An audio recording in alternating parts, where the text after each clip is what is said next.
অনেকেই জানার উদ্দেশ্যে আমার কাছে প্রশ্ন করে, স্যার একটু বলবেন কি, জানার বড় শখ, এনজিওগ্রামটা কি?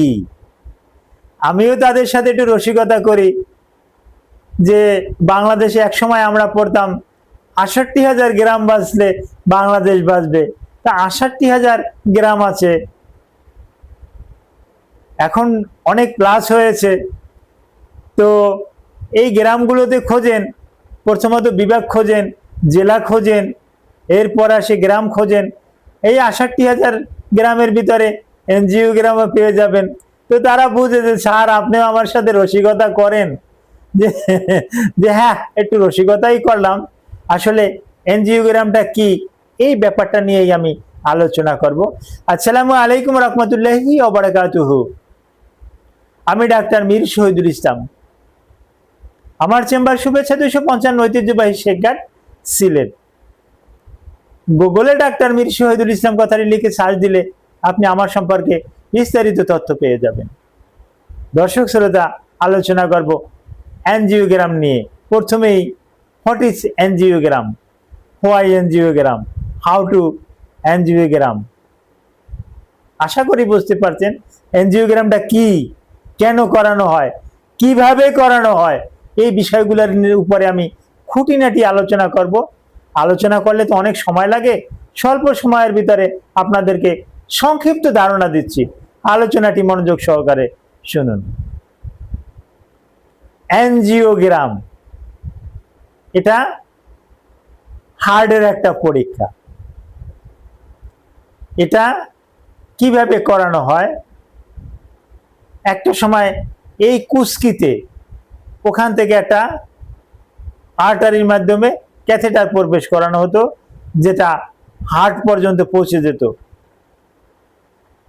এখন এই ব্রাকিয়াল আর্টারি, এই যে আমি যেখানে হাত দিচ্ছি এখানে একটা আর্টারি আছে, ব্রাকিয়াল আর্টারি, এই ব্রাকিয়াল আর্টারিটাকে কাটা হয়, এখান থেকে ক্যাথেটার প্রবেশ করিয়ে হার্ট পর্যন্ত নেওয়া হয় এবং হার্টের পজিশনগুলো দেখা হয়। যদি কোথাও ব্লক থাকে এই ব্লকটা ধরা পড়ে, যদি স্টেনিং করার প্রয়োজন হয় অর্থাৎ রিং বসানোর প্রয়োজন হয়, এটাও কার্ডিওলজিস্টরা বলে দেয়। কাদের জন্য এটা জরুরি? হ্যাঁ, ইটিটি পরীক্ষা যাদের পজিটিভ আসছে, অর্থাৎ এক্সারসাইজ টলারেট টেস্ট যাদের পজিটিভ আছে, তাদের জন্য এটা করানো জরুরি।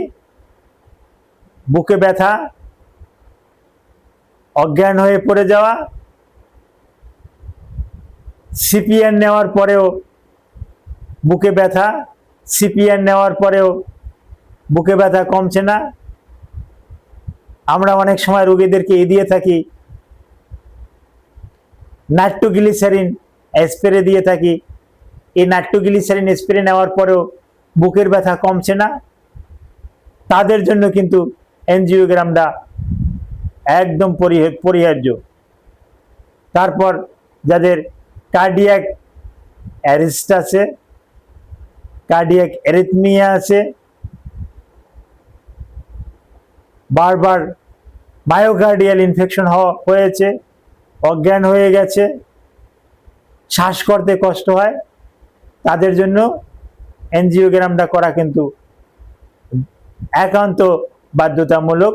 তারা এনজিওগ্রামটা কার্ডিওলজিস্ট দিয়ে, যাদের হাত ভালো তাদেরকে দিয়ে এটা করিয়ে নেবেন। Thank you all.